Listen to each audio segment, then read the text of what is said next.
Howdy, folks. Welcome to the podcast Iron.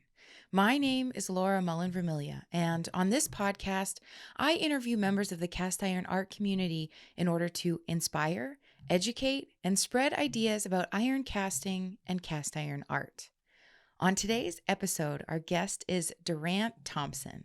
Durant is a professor of art and the area head of sculpture in the Department of Art and Art History at the University of Mississippi. He is also co-founder of the Yokna Sculpture Trails in Oxford, Mississippi, but we'll get to hear all about that during the interview. Durant, your interview, my friend, has been a long time coming, and I'm glad we were able to make it happen.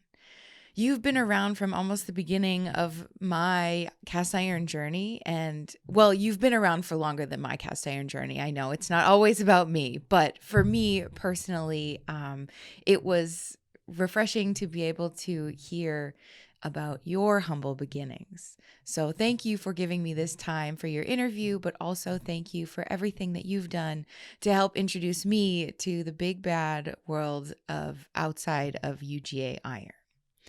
Now, just quickly, before we get into the interview, I have to mention our wonderful sponsors. So firstly, the Podcast Iron Show is sponsored in part by individual supporters on Patreon. And yes, that's about 20 to 25 of our friends and colleagues. So thank you to everyone who has personally joined as a Patreon member to help me afford the production costs of keeping this show going. But I'd also like to thank the top supporters of today's show, which are the Western Cast Iron Art Alliance, Sloss Metal Arts, and the Metal Museum.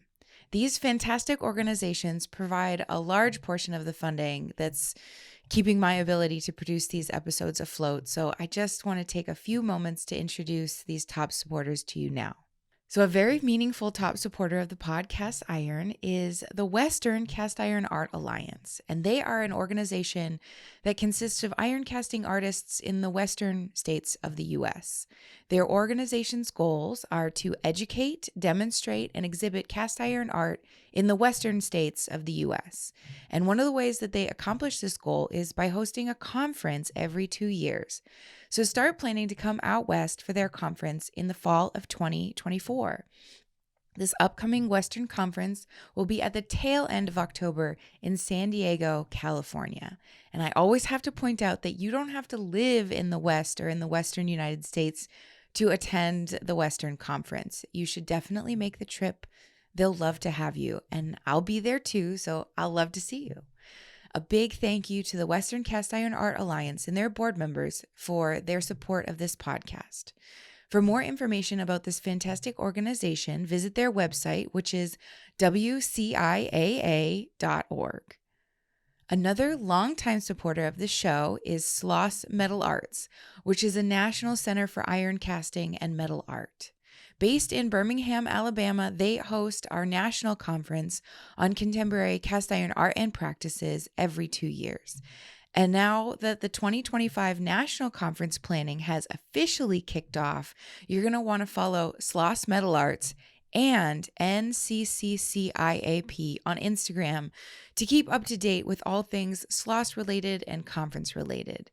And this will include calls for next year's conference of things like guest furnaces, student cupola contest teams, exhibition entries, if you want to teach a demo, if you want to lead a workshop, or if you have a presentation you would like to present, or you have an idea for a panel discussion. All of these programming things will have deadlines, and I'll do my best to try and keep you informed. But remember, I am not currently a conference organizer, so I don't always know what's exactly up to date, and I only release one episode a month. So please take these matters into your own hands and keep up to the deadlines as they correspond to your aspirations. Also at the moment, Sloss Metal Arts is accepting applications for their 2024 Summer Youth Apprenticeship Program.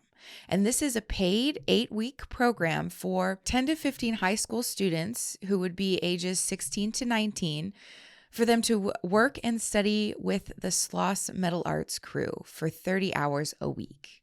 The deadline for this application is Friday, April 26th, and all of the information about how to apply is on their website, which is slossmetalarts.com. And if you are seriously interested in being in the know about the national conference calls, go to the nccciap.com website. That's this conference specific website, and sign up to be on their email list. And that way, all of the information will be sent directly to your email inbox. And guys, let's help make this next conference be the biggest one yet. Thank you, Sloss Metal Arts. You are an amazing resource. Finally, I'm thrilled to tell you about another top supporter of this episode, and that is the National Ornamental Metal Museum. The Metal Museum, located in the heart of Memphis, Tennessee, is the only museum of its kind dedicated to preserving, promoting, and advancing the art and craft of metalwork. The Metal Museum offers a unique experience with a rich exhibition schedule, a growing permanent collection, an on-site blacksmith shop and foundry, and education and outreach programming. From demos and classes to master workshops and 2-year apprenticeships, this museum offers vast opportunities for all skill levels. Mark your calendars for the FIRE conference happening May 30th through June 2nd, and this is open to students as well as emerging and advancing artists. Additionally, the Metal Museum's exhibition calendar is entering or has entered a season of casting. They started off in February with the exhibition titled Branching Out, which explores fascinating ways that mentors, students, and foundries share knowledge in paths of growth resembling a family tree. That exhibition is open now and will be open until September 8th.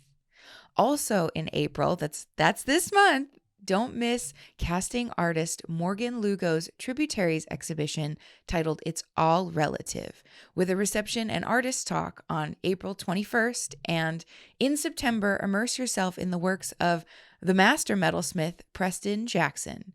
His exhibition titled A Hidden Culture will critique today's society through a methodologized Civil War era American South. To learn more and get involved, visit their website, which is metalmuseum.org, and follow them on Instagram at Metal Museum. Thank you so much, Metal Museum, for supporting today's episode. So finally, let's get into this conversation.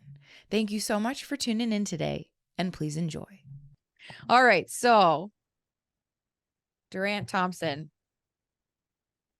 You stole my line. What? You stole my line. Never mind. You could still say it. Well, I guess I should almost start by telling you that, I think you are probably one of the major reasons why I'm still iron casting. Still? After all these years. Yeah, because if you hadn't been the gateway to the outside world away from UGA, I don't know. Where was this gateway? Well, you were the one that was going down to Michael Williams' pour, right when I was in grad school at the end there, and you were like, I'm going to this iron pour and I'm taking some of my students if you want to come too. And so that was the first time that I had poured, I think, not at UGA or Sloss, maybe. Yeah. Oh, wait. So that was before we kidnapped you to Kansas? Yeah. Okay. And so that's when I met Michael Williams. That was the first time I tapped a furnace. That was the first time that I saw the community. I met Seth. I met, Stacy. I don't know if I didn't meet Stacy until we slept in her yard in Kansas. Well, maybe you went down there before for a pour before 2012, which would have been met Seth, but not Stacy. Yeah, that's exactly right. So anyway, I don't know. I probably would have continued iron casting because then I moved to St. Louis, and Allison and Noah were pouring in Granite City. But I really feel like going down to Thibodaux and pouring with them at their first. That was the first time that Michael Williams had ever run Chili Dog. And I got to tap it, which was wild. And then going out to the Western in Hayes and seeing, I saw Sloss, but there was something different about those two iron pours that made me realize that I could keep doing this outside of the nest of UGA.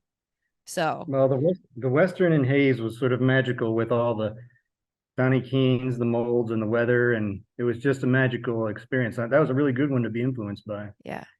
And you're the one that brought me there, because if you hadn't given me the ride, I wouldn't have been able to go. I thought you were. I give you a ride back. No, I rode there. I rode there and back with you. But But this is over 10 years ago. I'm just trying to give you a compliment and there's things establish. leaking outside. They're leaking. There's leaking things out. I'm just trying to establish how well we know each other at the beginning of the interview. So, well, to conclude that little year of things, you also got me to come back for the final pour of Jimbo that year. Yeah. And so that's going to be where we start actually in a minute. All right.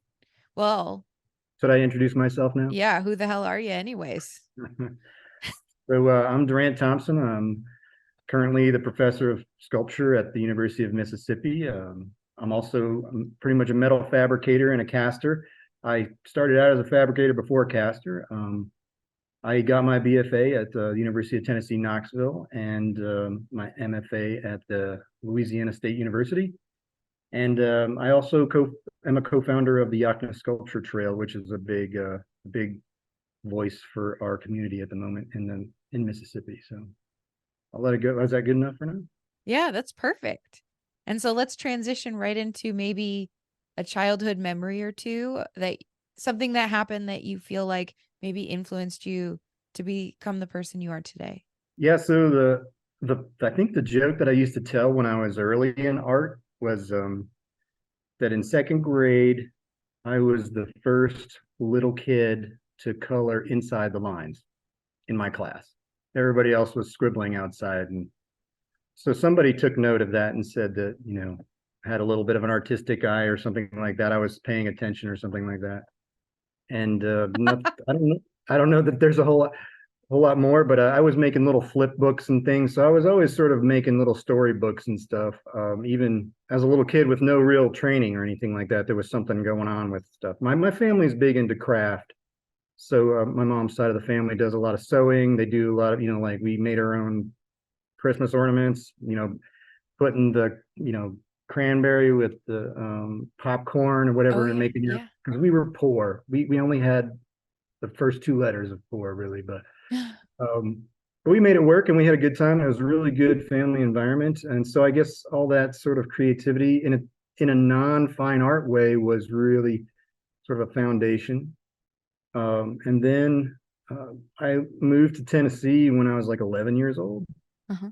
And I don't think I had a lot of recognition in the arts through middle school, but in high school, I had a teacher named Betty Malloy that sort of recognized that I had potential and really started to train me as a painter a little bit, believe it or not. And I did like reproductions of George O'Keeffe and Salvador Dali, and they looked pretty good from the pictures that I remember. But I had no background in sculpture at that time or anything 3D, but it was mostly drawing. And so that's sort of the beginning of the art world stuff. I don't have a whole lot of more anecdotes for the younger years other than those, but that's sort of what kind of wandered into it when I applied to college. I did apply to like Savannah College of Art and Seattle College of Art.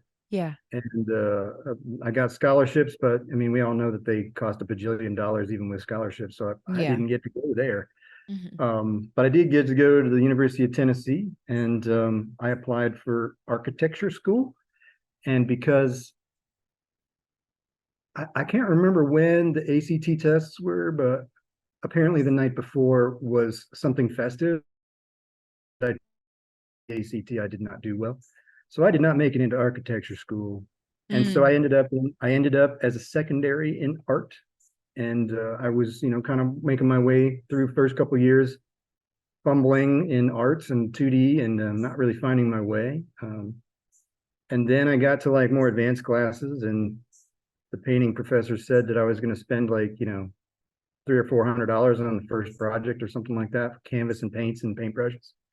And I was like, I can't afford that, because I had, recently excommunicated myself from my father's house. so there wasn't a lot of support. So it Yeah. was all on me. So I did go down to sculpture and sort of plant roots there. And I had already been taking some classes, Yeah. but not in advanced classes. But I had all the tools already to do that since I grew up, my dad was a mechanic, and some of that sort of tool work and building things kind of came from him.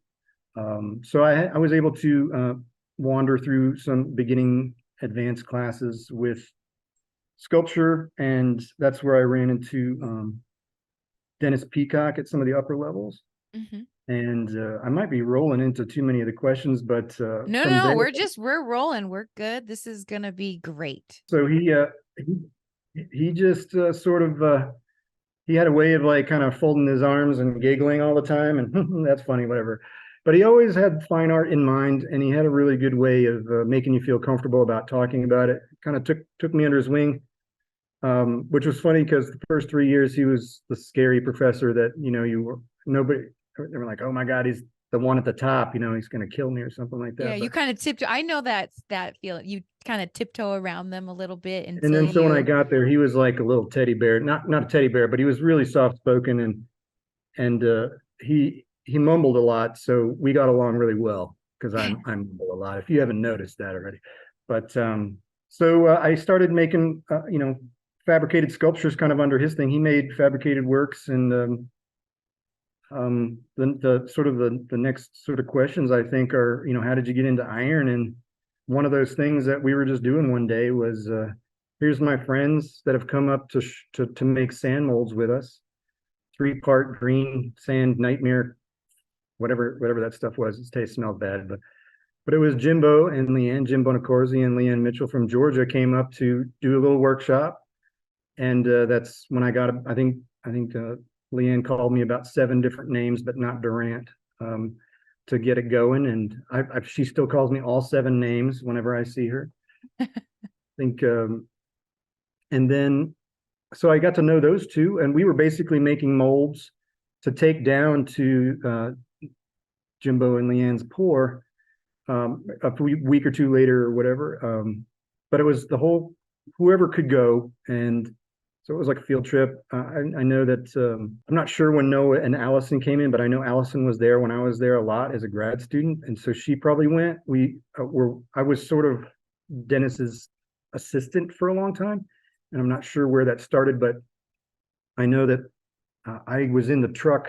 There was like a lot of get in the truck sort of things, and we're going down to Georgia, and a lady named Monica Tomacek, who was the curator for the sculpture tour at UTK, she was a very colorful lady, and I think everybody else was scared of her, so I always got put in her truck, and I usually ended up driving because she had so many things going on. But so I met all these colorful people at the same time, and we all drove down to Jim and Leanne's pour, and that's where I met, Spivey and Jim Rollerson, and those were my first sort of cohorts and contemporaries a little bit. They were grads and I was an undergrad, I think, but I saw, we had to put the lining in every single pour, so there was like little balls of, lining, and we had like these little things that hang on the sides.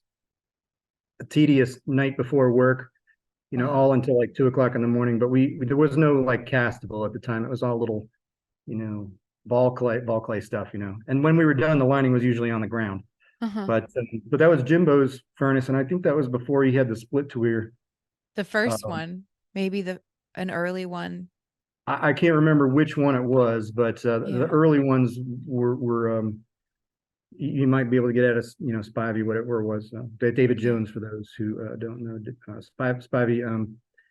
Uh, and I think I actually met Ashley Carlisle, Smashley, when I knew her, but in the late, like the second or third year that I went down there. Yeah. Um, so I got that was my first sort of introduction. I mean, we made the molds up in UTK, but we went down there and I got to see this sort of event happen. And I think for several years that was my experience. And I mostly cast things that were components to other things, not really like a one and done sort of artwork. Yeah. Because I make things as an assemblage artist. So I didn't really have a lot of finished works in iron when I first got going. Um, but I definitely was, that was my whole first influence was, going down there, then the pig roast afterwards. And then, we had the slide roulette was sort of introduced to me there, and it was actually a slide.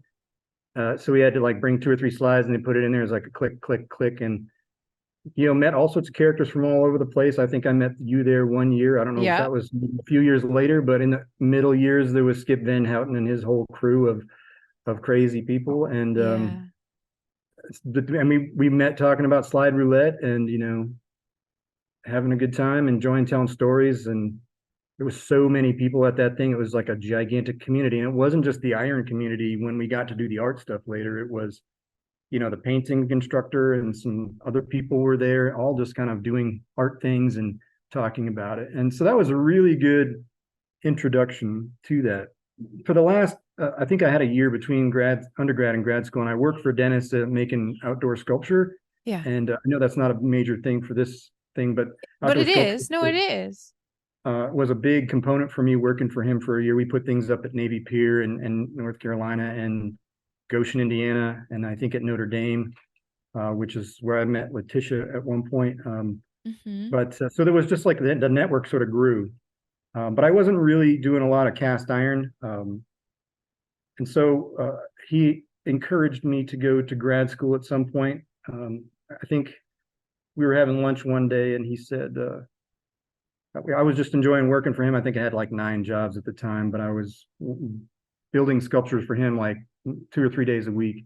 Yeah. And I said, no, I don't know if I want to apply to grad school. I'm having a good time doing what I'm doing right now. And he's like, okay, that's cool. But when we're done with this project, you're fired. And I said, okay. I see what you're saying. Maybe I should apply to grad school. And so he giggled and said, yes, you should. And so I applied and got into a couple that had sculpture parks because I had experience doing that. And that was at, Western Michigan, and then LSU, which was Greg Elliott, and helped them build a sculpture park down there. And I fabricated works for many years, and I don't know that I did a whole lot of casting for those first year and a half. But when I got into the part where I had to make my thesis, I think I had made like one cast iron, like sort of monster with wheels, which I like wheels. If anybody knows me, I like wheels. But that monster, after conversation with my studio mate, became a chessboard idea. And then I spent the next year and a half casting chessboard pieces all over the country. And that's where I really sort of amped up my iron and sand mold making process. And so we didn't have a facility at LSU.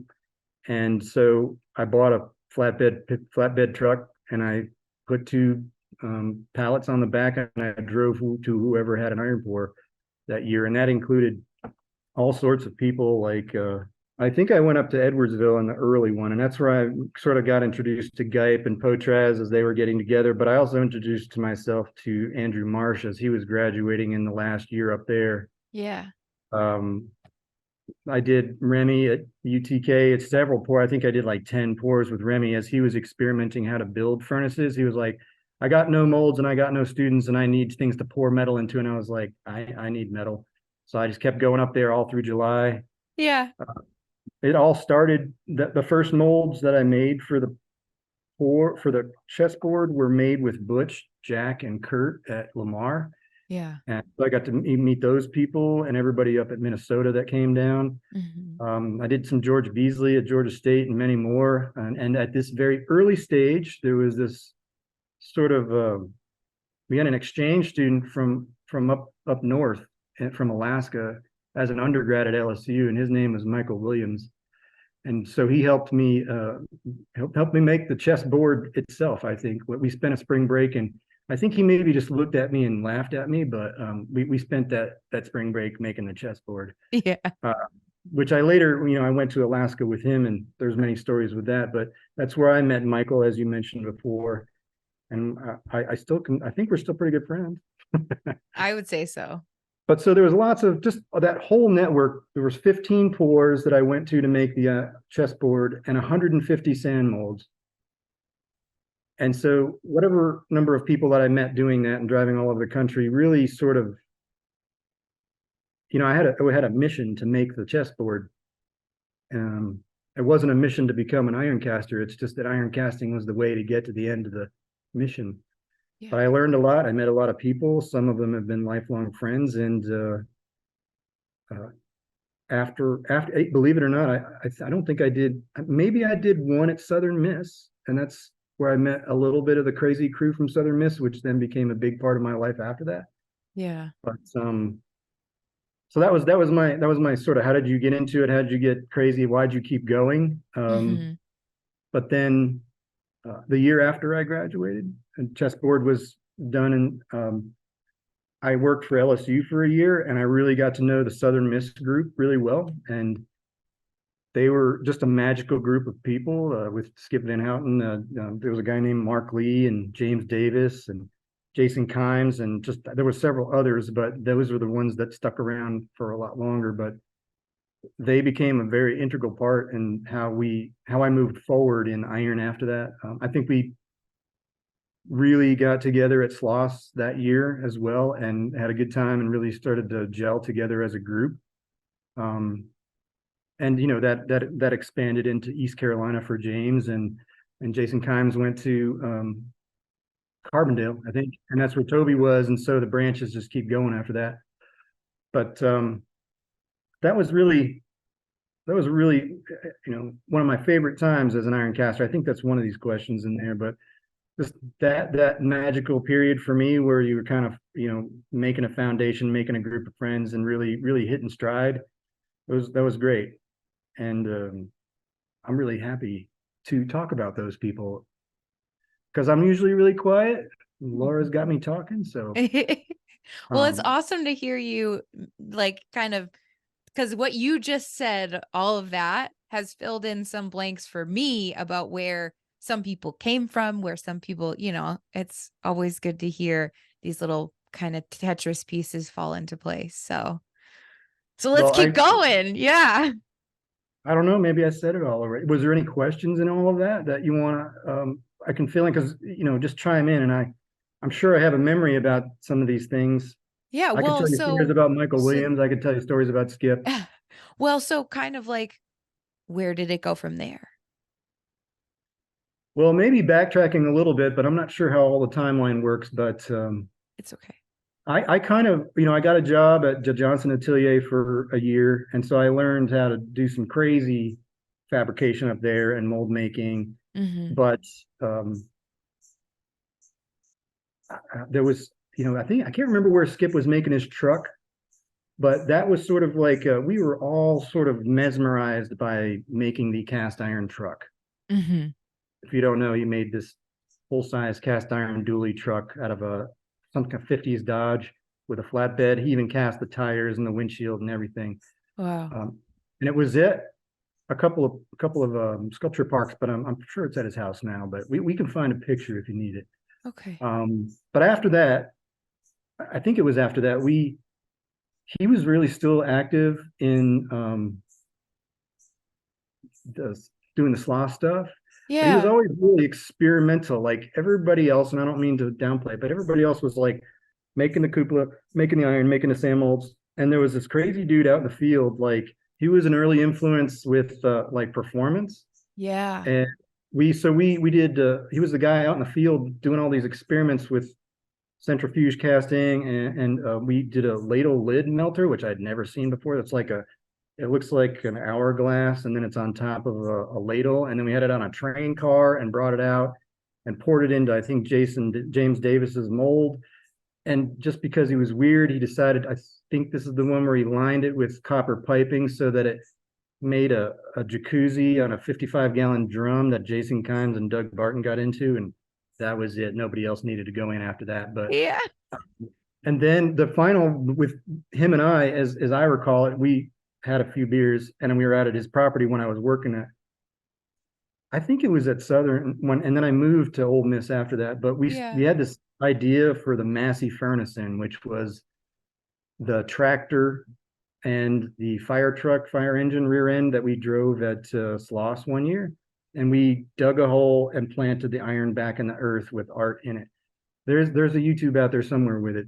I have Okay. seen it, but the Massey Furnace, and I don't even know if that's what it's called on YouTube, but there's very little documentation. Oh, But wow. it took all of those characters that I said, plus my friend, Aaron Hussey from LSU, and Mm. lots of students from Southern Miss and Jen Torres to get all the equipment. I think it took like 6 or 7 trucks to get all the equipment there just to run it once. Wow. And then we had dreams of doing it at Franconia, but it cost a lot of fuel after that. Yeah. So just that experimental time with those people really sort of mesmerized me, and I really enjoyed that as well. Yeah. And just trying to, I guess, I was in this time in these stories, I was sort of, you know, getting, I guess, maturing in the Mm-hmm. field. Mm-hmm. I transitioned from being like, the newbie, like at Georgia, where they were making fun of me, all the way through to like, oh my God, you're driving this weird contraption at Sloss, with fire all over the place.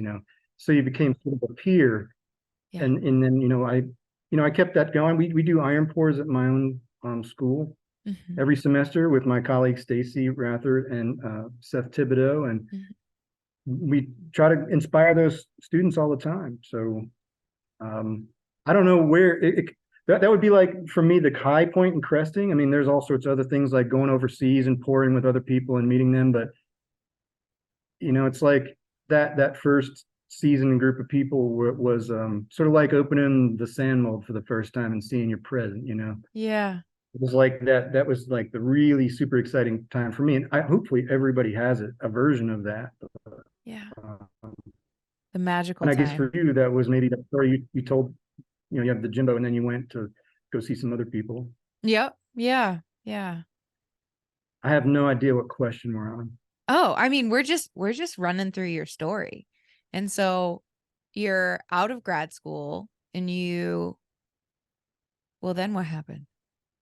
After grad school was a year with Greg Elliott as the tech, Oh, wait. Yeah, and we're at the Johnson Atelier, I think is where well, the we were. Johnson we could do. I did it the year as a tech for LSU, and then I got a job at the Johnson Atelier, and I packed up everything and went up there Hmm. and learned so much. But I also learned that factory work was not probably where I wanted to be, which Hmm. was, I mean, it was all about art, but it was a little bit factory style. And I found that maybe I was a little better at being a teacher because I like Hmm. to share all of my information.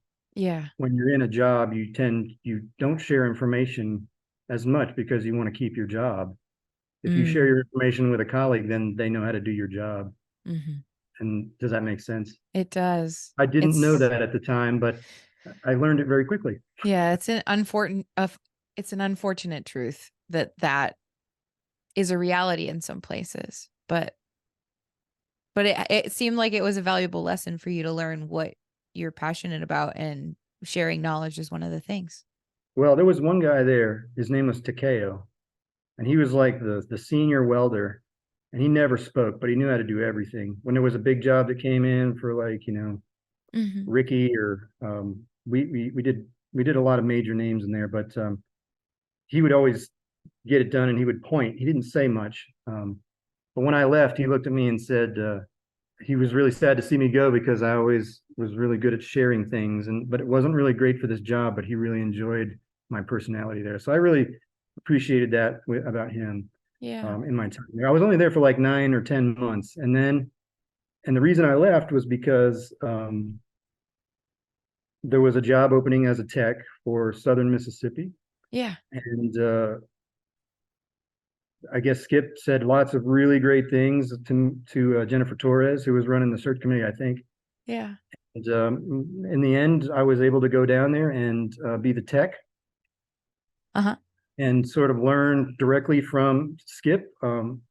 He was sort of on his way out, getting towards retirement, and Yeah. little did I know that he was taking a sabbatical right after that. And Hmm. so I pretty much was running the house. And then Remy came in to be the teacher, replacement teacher for him. Yeah. So I did a semester down there with Remy. Uh-huh. Um, And okay, so how did I meet Remy? Remy was he was brought into University of Tennessee as I was leaving. And so I got to know Remy through Dennis that way as well. And Yeah. that's why I went back to do UTK4s. Hmm. But when we got to Southern Miss, we reunited and caused all sorts of mayhem for a few years, or he did, and I was Yeah. sort of in, But I think he was at West Virginia at the time where his wife was. But and I got to do Ex-wife. some pours up there. Excuse me. Um, but it was just an adventure for all of that. Hmm. So I did a two years at Southern Miss with Jen Torres. We built this crazy furnace that we modeled after Johnny Keene.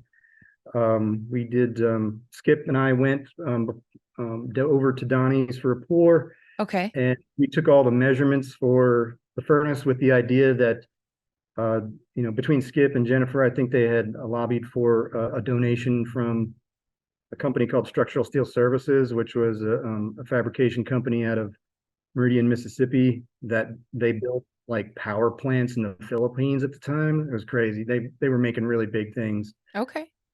So we took the measurements for the cupola at Donnie's, which I don't if for those of you who got to see Donnie's cupola, it was huge. It had an elevator, but you could see Swiss cheese holes through all of the steel on almost all of his rigging. I don't know how it was stuck together, but he made it run like a dream the whole time.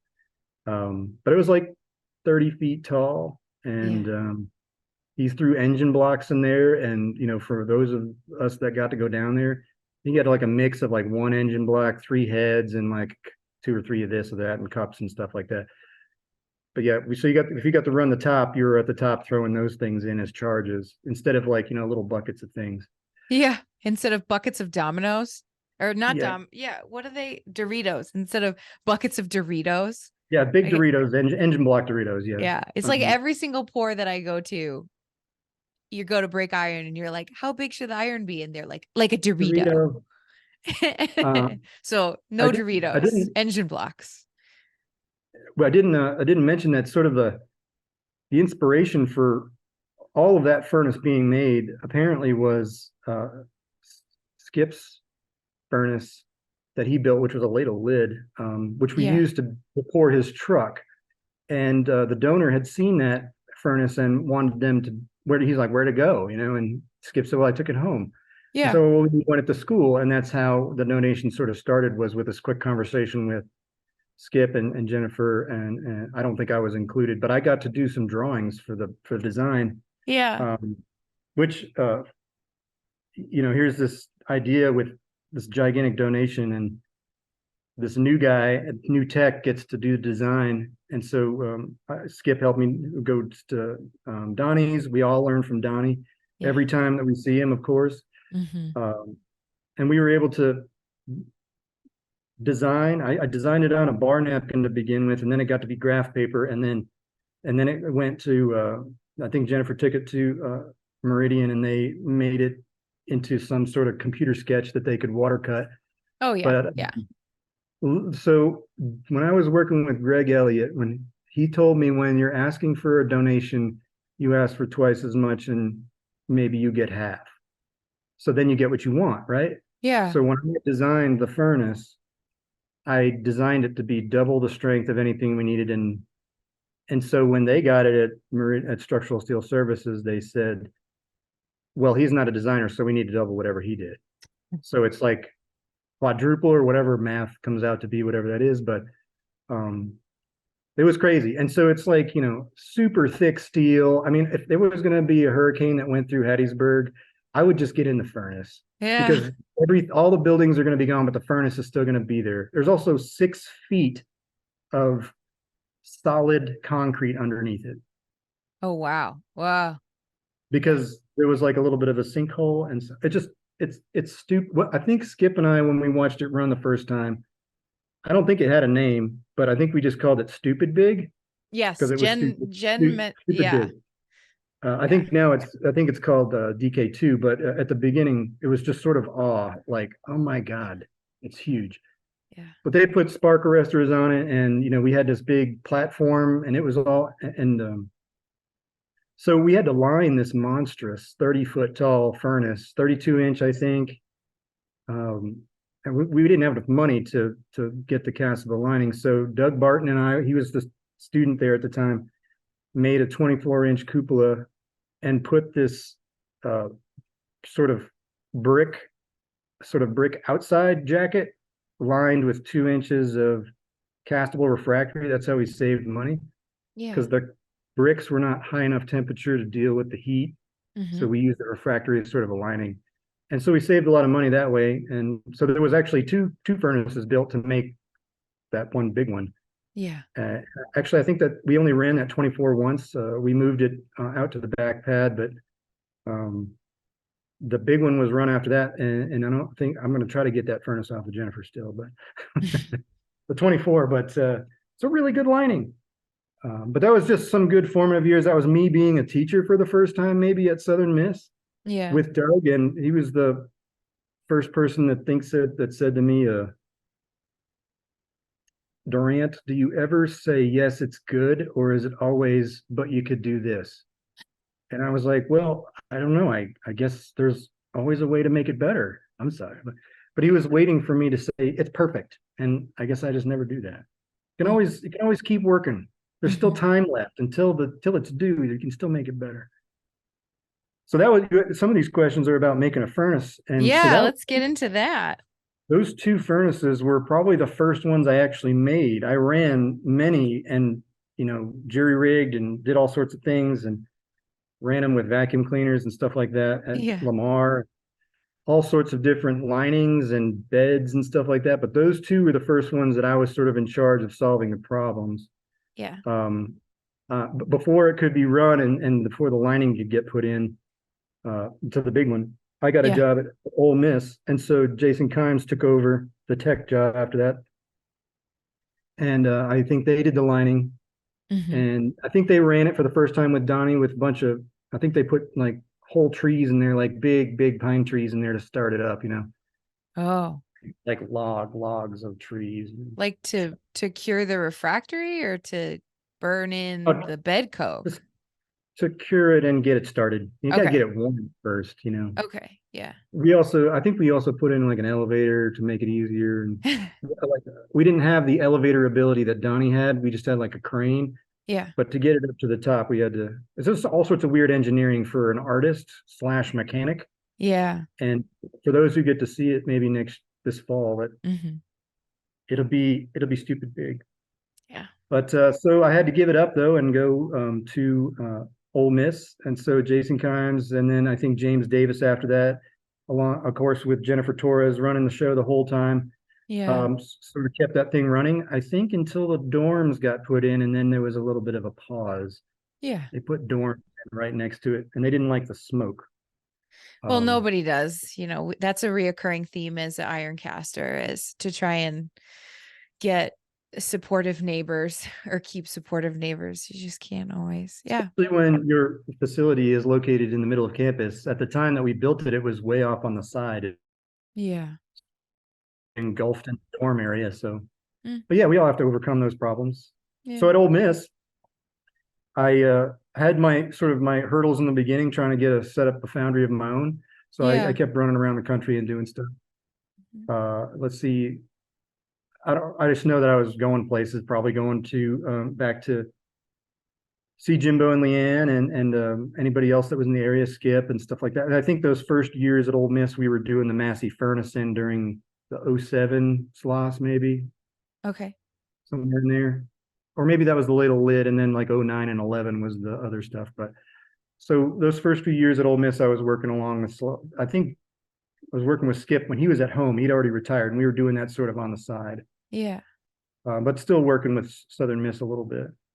Hmm. Um, I don't know if there's as many exciting stories while I'm at Ole Miss. Plenty of grad students. I was Mm. lucky enough to, as we get into like 11, 12, 2011, 12, of course, there's the stories you told earlier where I Hmm. started to get some really high quality grad students, some that you knew and some others, but between the grad students and going to Kansas, Michael Williams, we were able to harvest some people. I also got a new foundry put in 2010, and we built this little tiny furnace. So I guess this is another furnace that we built called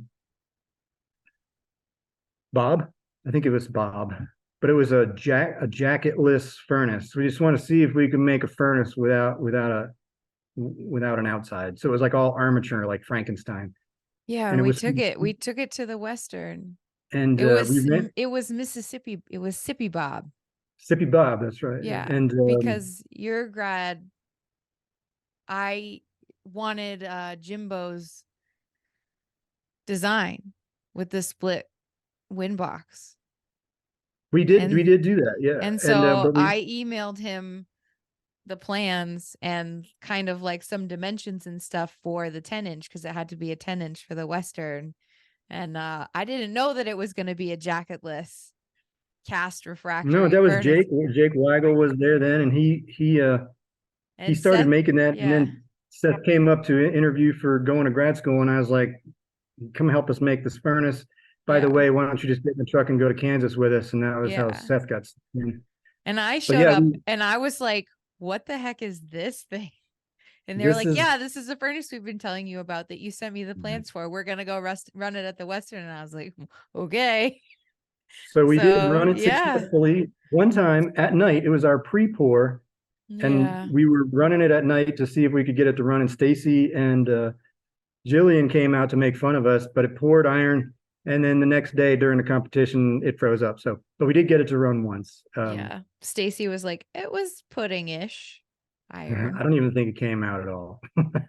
We got a But little ingot out of it. I do remember because I have a photo of it. We got an ingot out of it. Bob is going to be sort of our gargoyle on our sculpture yard soon. Oh, We'll good. put him, I didn't know it put was him still up there. around. That's so funny. I should put in And, some photos because I think I have photos of it oh yes, on, please send some Bob photos. Yeah. I think I have photos of it on Seth's truck because Seth is the one that drove it out there. Wild. So that particular furnace then became sort of Seth's template to make his furnace, which is called the Thunderdome, which is not completely jacketless, but it's made with expandable. Mhm. We were also trying to, we were experimenting with some heat, and trying to see what you could do to save money, not spend as much money on steel. So it's like And expanded mesh we put exterior. we instead of making it jacketless like Bob, we put the mesh on there. And so I didn't necessarily build Seth's furnace, but I was definitely there a lot. Stacy bought hers from Hayes, which she built with Toby, Mm-hmm. and we've been running those two pretty crazy for a while. And then later on, we had I think Ian was the next one that made it. But we did Andrew Smith came from Texas to be our tech in 12 as well, and we went down and got his furnace from Jack Ron down at Corpus Christi, and we brought that and modified it, and Ian modified that one later, and we're using that as our house one now. So like I said, I'd taken things and bring them back to life. I think I got the LSU furnace when I left there. It was just a little 12-inch, and the Formica lenses for that I think are on Seth's furnace now. They were on Bob, but I think they're on Seth's furnace now. So just there's an evolution of parts that went with it too. And the furnace that we used for the Massey furnacing was the furnace that came out of LSU that was used when several of Skip's students were down there. We put that on the Massey furnacing, and we put that's now at Ole Miss, but I think we're making arrangements for that to go to Georgia State with James and that crew, because they'll get a little more out of it than we do. Yeah. So that's my furnace adventure. How'd you build anything? Yeah. Experiments, not necessarily as scientific as some others, but I learned from Skip, so it was like, let's just see what happens. I mean, it seems like a lot. That's another reoccurring theme. It's just like, well, we'll try this and see what happens. And then you use that information that you gain from seeing what happens to then change something and then see what happens. And so it kind of builds on the knowledge builds on itself. I mean, there's lots of recipes out there. I mean, as I went through time, there was people that made beds that were like slant beds, which are just a lot of clay in there to get out at the end. So that was out. And then there was clay bottoms that were really hard to get the piece out at the bottom. And then Skip, I think, was the first person I saw use the cookie, which is, Yeah. and Yeah. we went to Donnie's, he was like, what cookie? We just put sand in the bottom and we don't put any of that cookie stuff in there. And then you got vented bottoms and different, Kirby blowers and other vacuum cleaner blowers. But I think a lot of the furnaces are very similar now. When I was coming up, it was you go to somebody's pour and it was like they found something in a book, maybe almond or something like that, and they tried it out. It had a patent and it worked once. Doesn't mean they ever used it for industry again, but it was research, so they gave it a go. Yeah. But I don't see as many cupolas being tipped over to the side anymore. When I was young, they would be like, we can't get it done. We can't get the bottom out. So they'd tip over the whole furnace. Wow. Oh, Yeah. I don't think I've seen that for several years. And they did a sort of a tractor furnace in Latvia okay. as well. They ran a diesel furnace out there. So there's been ideas that sort of come around and go around. Mm-hmm. So another one of the questions that we kind of Skipped over. maybe skipped over a little bit, but is very important is kind of, you talked about using iron casting to make your chessboard, but how did you continue using iron in your personal work? So I'm a found object maker, and so I tend to find an object and need to make more than one of them. So the Mm. repetition of making a piece to make more. Mm-hmm. But that seems to be the main theme that keeps going on. Is I have this assemblage that I'm making, but I need a repetition of this piece for a Yeah. long time. Long time it was wheels. If I couldn't think of what to make for a pour, I'd just make more wheels. Yeah. Which people got to know is like, hey, what are you making, Durant? You making some more wheels? I'm like, yeah, I'm making more wheels because I need more wheels. I mean, I kind of feel like you can't have enough wheels. But for that same time, they didn't see a lot of my artwork being made because I would just have these components. So Yeah. until I started doing more, well, actually, a lot of conferences didn't have shows for a while. It seems to be sort of a commonplace now, but Yeah. there wasn't a lot of shows. So we get to showcase what the after sometimes now. Yeah. Yeah. So I mean, we go to Sloss and make these things one year, but you may not see that piece until the next Sloss maybe or something like that. Mm-hmm. Yeah. But so I make components, and so I don't really make big molds, which is sort of a lot of the stories that I told and the reasons for making all these big furnaces. But I didn't really have as much a reason to use or make those big furnaces Mm-hmm. like Skip did. So we do pretty well with I think we have a 10, 2 10s, maybe a 12, and we're going to try to get a 24. Yeah. But they're good teaching sizes without making people crazy, and nobody gets hurt. Nobody has to strain anything. Yeah.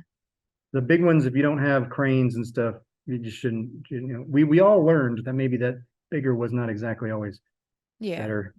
But for those people that want to make those really big castings, there needs to be a place to do that, and I'm glad that Sloss still continues to do that. Mm-hmm. Jennifer at Southern Miss is going to do a pour where hopefully some big things can be made. Yeah. But it's not like every semester that we need to make those big things. Yeah. Things got more expensive too. Mm-hmm. Yeah. We used to get sand for like $30 for a 4,000 pound bag. Wow. Yeah. That was back when sand was not called silica. So now we have to do other things, but chemicals, all that stuff, prices, inflation, whatever. Yeah. But did that answer the question for what do Yeah. I? Yeah. That's good. Good. Great. What else do we, and you kind of talked about why you continue using cast iron in your art a little bit, unless you want to elaborate. I do make some single cast more than I used to. I mean, I really Mm-hmm. did start making components all the way back in the beginning, but Yeah. I do cast like ready-mades at this point. I've been kind of doing that a little bit more, Uh-huh. but there's always some sort of little detail that I put on it that wasn't a part of the casting process. I have what do you love most about iron casting is maybe next. Yeah. Well, What do you love the most about iron casting or the iron casting process? so I mean, there's been a lot of stories so far, and so there's a lot of things that I have loved about the process, the people, the community, the energy. I mean, Yeah. it's fire for God's sake. I mean, we all love the fire, you know. Yeah. I suppose if I was going to go back to a childhood story, I was one of those kids that had to poke the fire continuously throughout the whole night at the campfire. Yeah. So it might have started there, but the thing that I continue to like the most, or that gives me the zen, I guess, Mm-hmm. is I like making sand molds. And I Mm-hmm. don't need to make big ones, but I just like figuring it out, making keys and things like that, finding a new object and making them really tight so that they don't leak. Um, and you know, I just I find myself really kind of at peace when I'm when I'm doing it by myself. When I'm teaching it, it's like mayhem. You know, you got everybody got to do like 7 molds at one time with students all over the place. But Yeah. when you're doing it, when you're making your own mold and there's not chaos going around, it's pretty peaceful, and I really enjoy that. Just scrape it and putting the pieces back together that broke off, if that's what happened, pushing the envelope of what the sand mold can do. I'm kind of a line of cure kid, and if they go out of business, I might be out of business too. I can relate to that. Yeah. But But there's a real rigidity to that mold depending on how you mix it, and you can really make some good detail. You can push some, you know, part lines around mm-hmm. corners and things like that. Um, I think I am making a big mold of some rope. There was a rope show that we did many years back, and my rope has since disintegrated. But before it fully disintegrated, I made a mold of it. Okay. I'm actually casting those in aluminum, but because the iron is just too heavy for what I'm making. But Mm-hmm. the the process of doing the mold for that, I learned something new this past spring, and that so I had to make an armature for it, you know, so that the it's not a solid piece, but it's sort of got a core, Yeah. and the core is a piece of pipe, and a lot of I've solved a lot of problems in my head, whether it's been mine, students at conferences and stuff like that, and there's always something new, but I didn't figure this one out until the end, and that always kind of makes you a little bit like, hmm. But so I had to cap the ends to keep it together so the metal wouldn't flow inside the pipe. Yeah. As the aluminum was poured, it heated up the air inside the pipe and caused a gas chamber, which then Oh, blew out a corner of the aluminum oh of the mold. no. Yeah. But thank God it was aluminum, so it had already cooled and it Okay. didn't blow out. But Yeah. had it been iron, that would have been an F minus. Mm. Mm-hmm. But so you always like I just never put a captivated tube inside of a mold to be poured around before. Yeah. If all that makes sense, but you have like a rod Yeah. No, inside I'm the with you. mold. I totally get it. And I get the idea of, well, I'll tell you a story. So in metalsmithing, which is many people who are listening know that my background in undergrad and grad are all in small metals. And so, they teach you how to make closed forms in sterling silver or copper or brass or whatever. But they always say when you're making a closed form, like if you need to make a bead or a sphere or a cube or anything, you want to have a tiny air hole. And I've never witnessed a form explode before, but I had my undergrad professor had seen somebody um with a kind of tiny, I mean, this is nothing compared to your capped tube in aluminum, but a little tiny kind of thing burst in his face while he was soldering it, and it made a really loud kind of pop, and it startled everybody. And so that was the warning, was you want to have a little air hole. And so then fast forward, I don't know, 10 years later, I've made this series of tiny sterling silver animal marionettes. And a lot of them will include like eye holes or something, but there was one that I was making a cat. I was making a marionette of a cat. And the body, I didn't have anywhere to put an air hole. And I just knew, I remembered, I heard Susan Hamlet's voice in my head, make sure that there's an air hole or it might, pop in your face. And then you've lost all the work, and we're working with sterling silver. So you don't want to lose that time and that material. Yes, it can be melted down and recycled and all of that, but you don't want it to like, and so what I did was I put a little tiny cat little butthole, and then I set a pink sapphire in it. And so when you look at the piece, it's like, oh, this sterling silver marionette cat. But if people look really closely, they'll see this little tiny pink faceted stone in the hind corners of the cat because I needed my air hole. So I know exactly what you're talking about. Well, for me, it was just not a. I mean, I've done cores before, but they were collapsible cores rather than Yeah. things with air traps in them. And I've done weep holes in sculpture before, just not in this particular application. And I should have thought about it when I tried to make it into a piece of dynamite, but it only really cracked it about like a quarter of an inch when it popped it. So it just kind of popped it open a little bit. It didn't really explode. Yeah. But if it was iron, it probably would have raised the temperature at a really increased rate, and it would have probably and the metal would have still been hot, so it could have been bad.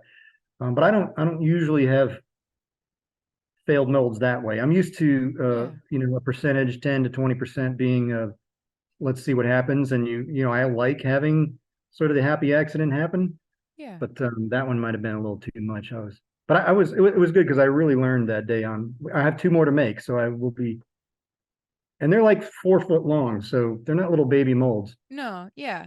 Yeah. I mean, and here's the thing too, is it's like a person can only think of you can only troubleshoot so much, especially if it was your first one trying to make a core like that, which trying to make a core with air is pretty smart because it's light and Well, they're yeah. Stacy Rather, my colleague, and Seth help do these things a lot of the time, and we were just standing there, and I was like, "Huh, I know what happened. There was trapped air in there," and Stacy looked at me and was like, "Huh," I was like, Yeah. just something that gets by you sometimes. But if you didn't have things like that, you would also not be challenged to do it again and learn more. So Oh yeah, life would be so boring. Yeah. continue learning all the way, all the Yeah, way. yeah. Yeah. All right. So then I always have this question of what do you love second most about iron casting? Because sometimes people will say the community. If you say, what do you love most about iron casting? They'll all say the community. And so it's kind of a joke with myself. It's like, okay, I get it. The community is great, but we want to get a little bit deeper. And so, but I don't think that you need that. No, I've got an answer for that. You do? What do you love the second most? Well, I sprinkled that community and all those things are really important over time, but You the sand did. molds is really my favorite. But it didn't, even though today it's not as special as the very first time, or maybe even the second time, but whether I'm opening my own or watching my students open theirs, opening presents is always one of the favorites. Yeah. It's a very happiness. You get a chance to, just like I talked about with that rope thing, you get a chance to see what you did right or wrong, or all that work pay off, and here's your piece, your product, and to see the smile on their face, or feel it within yourself, is really still burning pretty strong. So It's always exciting to be at kind of like a shakeout party where everybody's opening their things and seeing. until they realize that, oh wait, we still have to do the chasing, but Yeah, I that mean the moment, for amount. that one moment, it's like, woohoo, it came out. Yeah, I have to say there's a pile of unfinished castings in my garage that when you you know need you're like, "Oh no, I got to apply for the next exhibition." Okay, we'll take the not I the don't come think up you're with that alone on one. that. I think No. there's several of us that have a pile, Yeah, I think and it's we a pretty pull them out. universal. Yeah. Yeah, it's part of it. Like sometimes I'll be going to an iron pour and I'll feel pressure like, "Oh, I should make a mold for this pour." And then I realize because it's just going to be one more like let me just go for the experience. Like at Sloss, a lot of times I don't bring any molds to Sloss because I don't want to have to worry about it. I don't have to worry about where is it? Did it get poured? Was the metal hot? I just want to just I hate to tell you that. I mean, I have that same thing sometimes, and I even think that maybe Stacy is beginning to have that, but it means that we're maturing even more into our like Into our final form. I don't know, whatever. I But don't know. I just like like I already did all that. I don't need to drag it all the way across the country and drag it back. Yeah. But I do want to support and I want to do the stuff. And I want I like still pouring. I did have a couple broken back problems in there, so I didn't pour for a while, and Mm. I'm able to. I figured out a way to do it a little better now. But I look a little funny because my leg kicks out. But we all have this. I mean, I remember Andrew Marsh getting hurt and him being out of commission for a while and thinking, man, that's terrible. And then I got my own, and we all just get a little older and things just aren't the same as what they used to be. And Yeah. as I'm working on the sculpture I'm doing right now, my folks like to tell me that, you're not 20 anymore and you're not 30 anymore. Yeah. But I still think I am. I think I can Yeah. do it. You just young at heart, young in your mind. Right? Yes, young at heart means sometimes you break things though. Oh, well, Break body parts, Like yeah. I think I broke my finger the other day, but Like right now? no, I Like the other day, like just, oh, it is wrapped up. yeah, Oh, it's a okay. something with a nobody wants to hear it. Everybody gets all Okay. cringe Yeah, like yeah, that. yeah. We won't. I smashed it. I smashed it.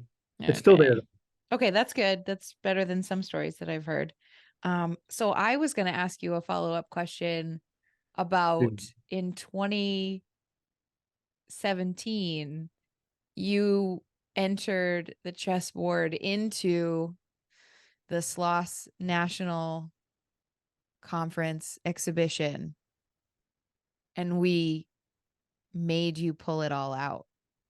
Yeah, yeah. What was that like? Well, so the chessboard has only been shown at that point. It only been shown for my thesis. Yeah.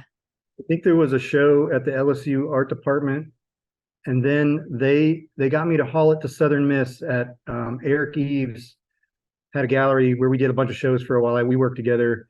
It was called Impressions Gallery, and for a while at least, and we had the 10-foot rope show there and a bunch of stuff there, and Eric got me to bring the chessboard down, and it had actually gone all the way back up to Knoxville, Tennessee, into my dad's garage, Yeah. and then I brought it back down to Southern Miss to be in that show, and then I think I showed it once when I first got after that at Ole Miss, maybe twice, and then it had been shown for 15 years, 10 years maybe, and I just wanted to bring it out one more time.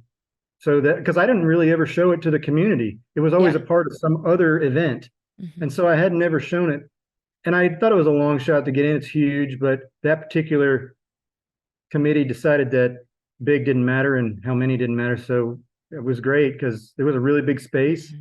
A bunch of people I feel like Toby was the juror for that show. Well, I'm really glad that Toby. And I think he like chose it. He made me do it. Yeah, I was like, well, I don't know, it's a lot of work, and he was like, bring it. Yeah.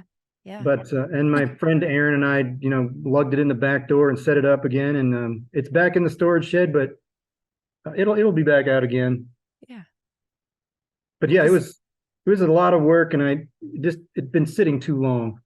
Yeah. I think but the biggest reason that I entered it was because I just hadn't shown it to that community ever.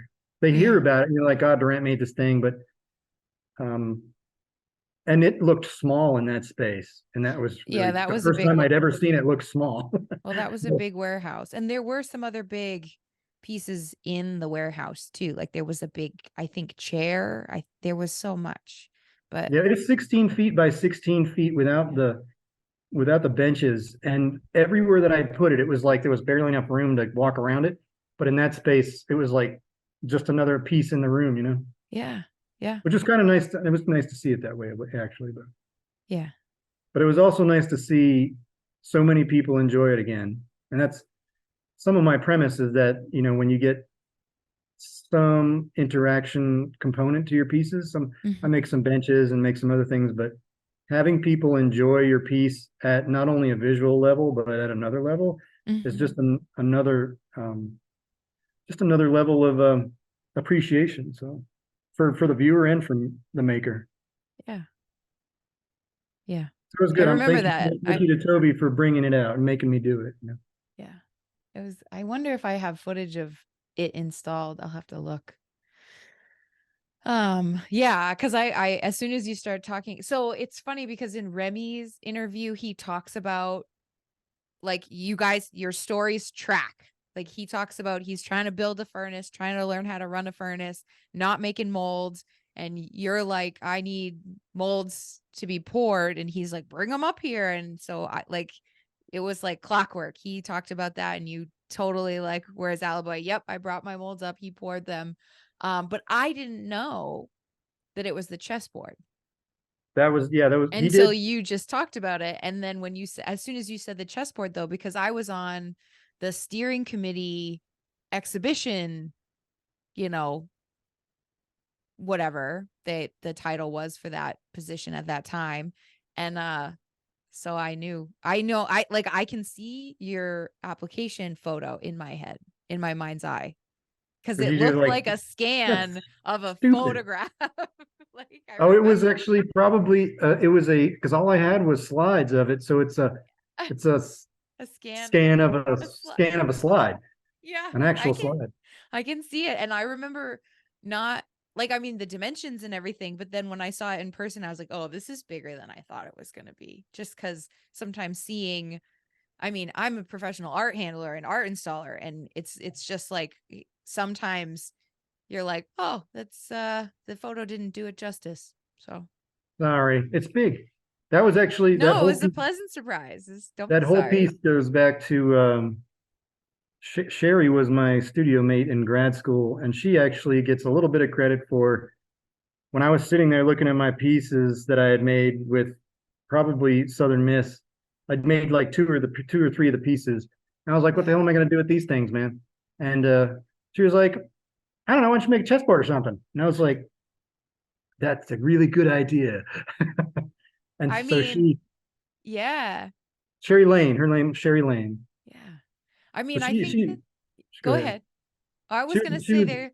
Well, okay, let me just say my thing. So I was gonna say there's something about those like kind of unsung small heroes that give you the idea and then you just like go ahead with it. well, it Like, became like the metaphor and all the meaning behind it because of how the chess pieces are used and how it related to things I wanted to say. But she was yeah, the one that was just like threw a dart at the wall, you know. yeah, and it's stuck in the bullseye. Pew. You know. She didn't say much, but when she did, it had meaning, you know, it had good stuff in it. Gold. Yeah, good. But like I said, you know, the people that you meet along the way sometimes, you know, big influence for life. Yeah, yeah. Was that was a follow-up question? Yeah, well, I just wanted to ask you what it was like to. So I just recently had a show where I had to pull out all of my grad, like all of my, basically all of my work that I've ever made in my like entire life, pretty much. But most of it was things that I made in graduate school and like a little after graduate school and um, but it was hard to get things back up to to prepare them for the exhibition. It was hard. And so knowing now when you made the chessboard and knowing what it looked like when it was installed in 2017 in Birmingham, I was just kind of like seeing if there was a story there, like how. So yeah, it Well, was yeah, a follow-up question, but well, the chessboard's big because, like I said in the beginning, it didn't start my intro to iron, but it made a big impact to get it really rolling with all those pours. And yeah, Remy, you know, I only knew him when I was leaving, and he came in, yeah. and then you know he's an interesting character, and we spent a lot of time together, and Yeah. I learned how to do cupolas with him along the way as he was calling Skip like every other day, and trying to figure out or Jimbo or whoever he called everybody all the time, Yeah. and he figured out a way to do it, and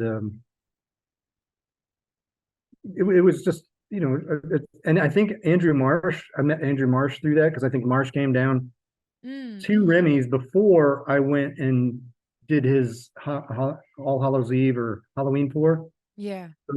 There's actually a picture I think I posted somewhere with Andrew Marsh and I standing next to each other with hair, long beard, skinnier. just little, little newbies, Yeah. It's wild. Let's see. What else do we want to talk about? I think it says, have you made a furnace? Oh, I did that one. we did that one already. Well, because so earlier in the interview, you talked about all the furnaces that you've made, or you've kind of, well, probably not all of them, but you've talked about quite a few that you've played a large hand in.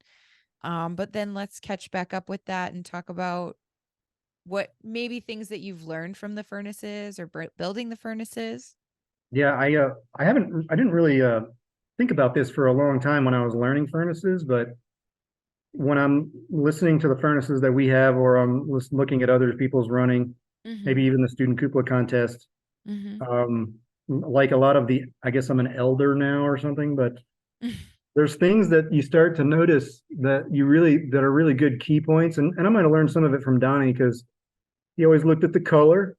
You want to look at the color in different places. What does it look like at the top? Is there a flame coming out the top? But the color, look for the color and listen to the roar. And the roar of the furnace and the color usually tell you whether it's happy or not. No matter what the design is, you got to have the color and you got to have that really sort of sweet sound. The sound is going to be different for every furnace, and sometimes it's different depending on what the weather is outside. But it needs to be happy and not, like a car motor. It shouldn't be, chugging along. It should be having this like really nice buzz to it. Now there's always an exception to the rule. I've seen some really crazy looking furnaces make some really beautiful metal, but in general, you want to have that really nice color, especially in the beginning. Make some adjustments.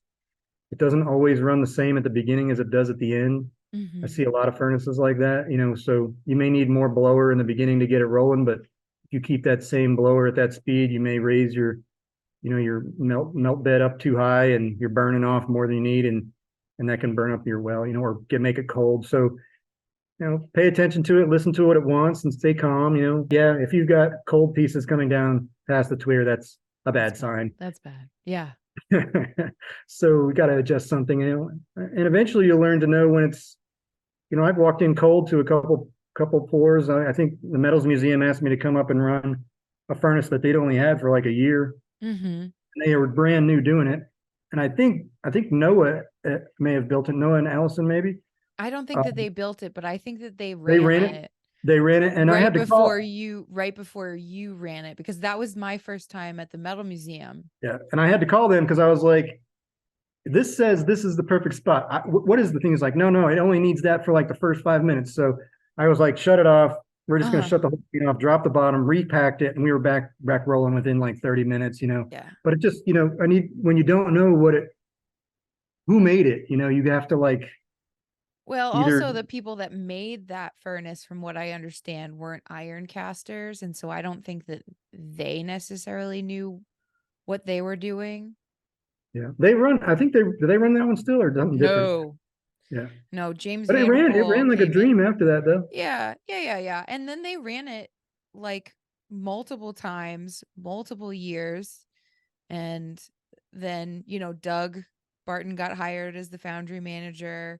And, then James came in and started running the foundry. And I think he used it for a while before he built the one that is there now, and that's his baby.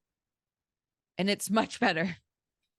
Well, I mean, but I guess the beginning of the story was not that it was a funky furnace or anything. It's just that I had to listen to it, and it was telling me some of the things that I said a minute ago. Yeah. And we had um, is it Bob?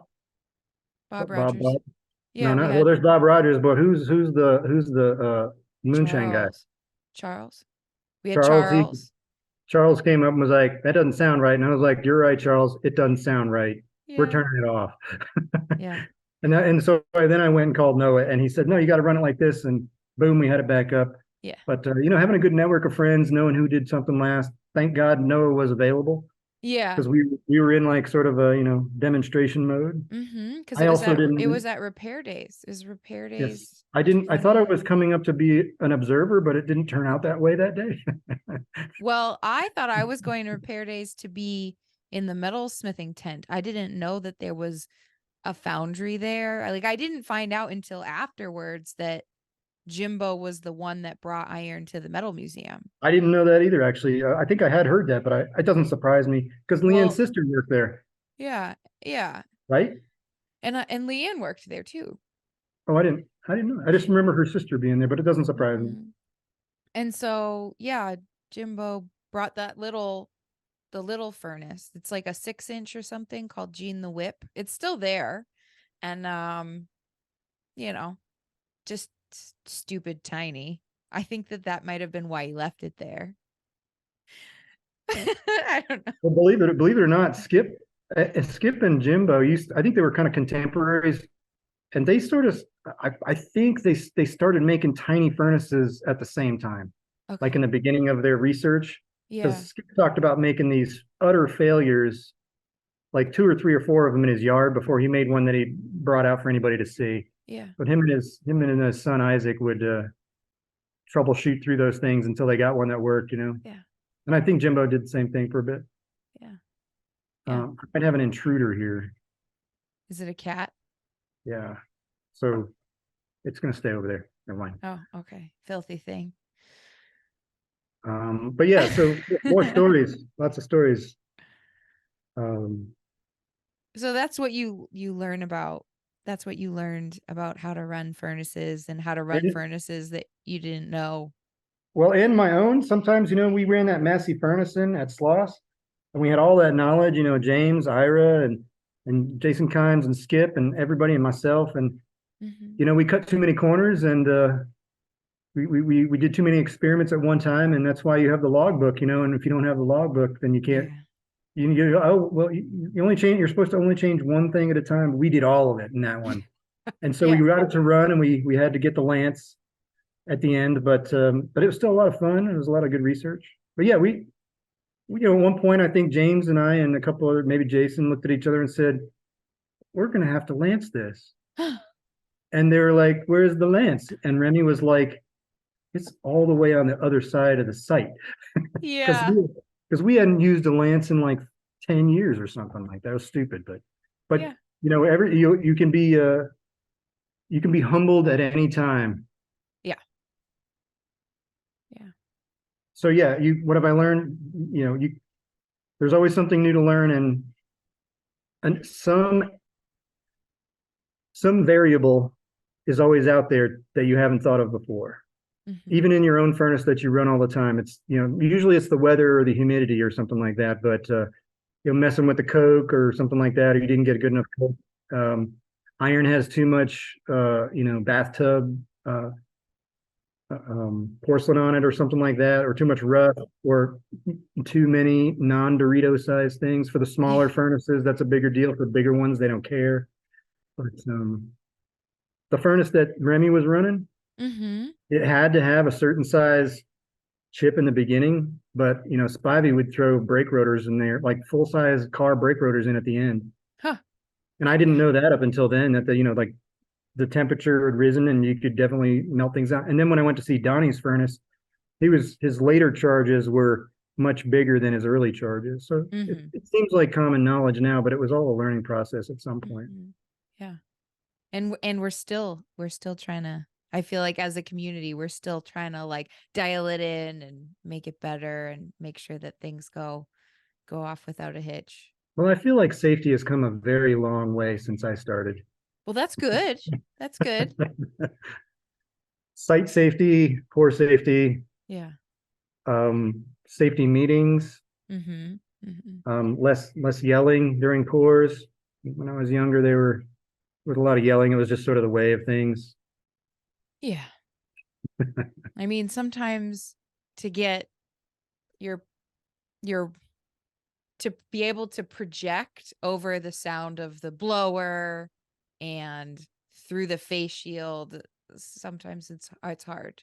I have to go close to people and talk to them in their ear. I mumble too much, but you know, I also think in the beginning something really like heat exhaustion wasn't really something we thought about. It was just like get in there and do it. And we concentrate a lot more on heat exhaustion and rotating crews and things like that.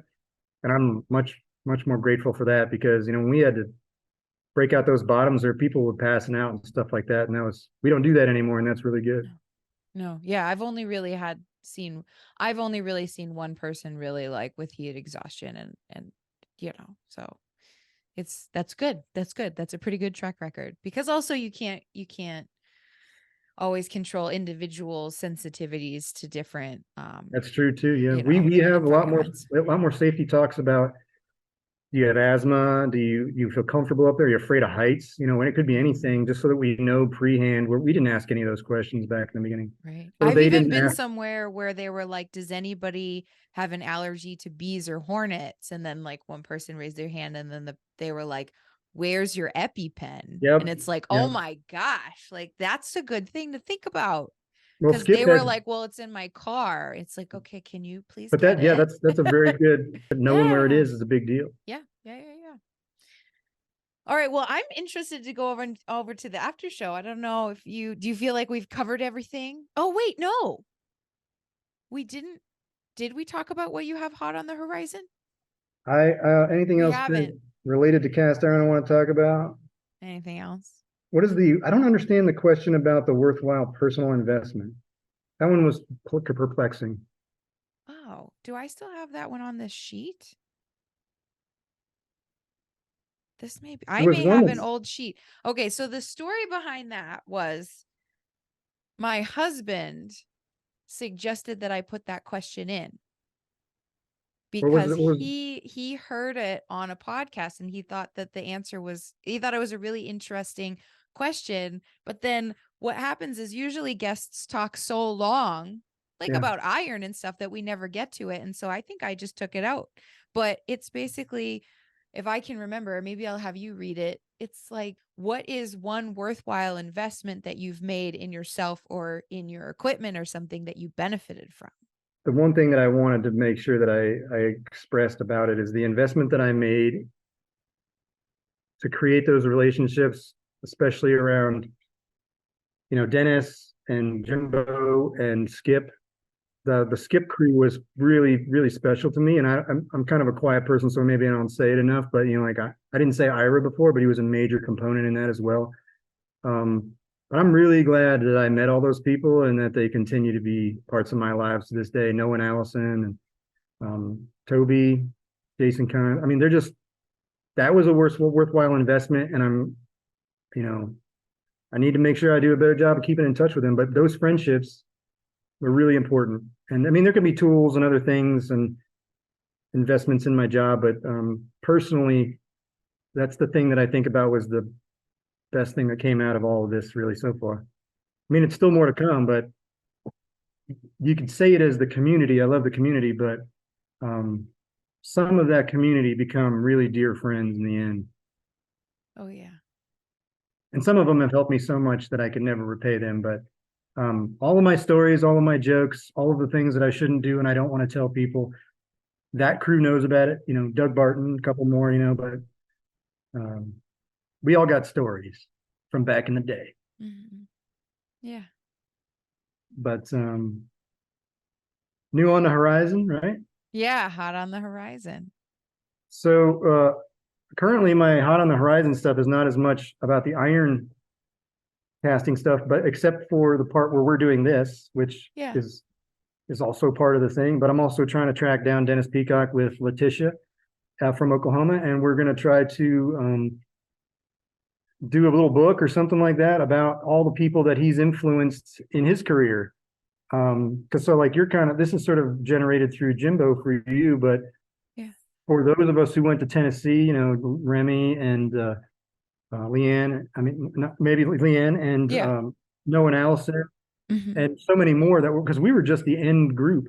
We were like the last 5 years of his career. Yeah. And Letitia has found several of the people that were his first students, and how many of those people are actually still been major components of the community, either in sculpture or in iron, and that have influenced the next generations from there on. Yeah.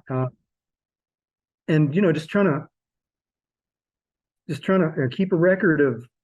We don't want to lose sight of him. He wasn't as big a player in the iron community, but he was the one that brought us all into it at the end there.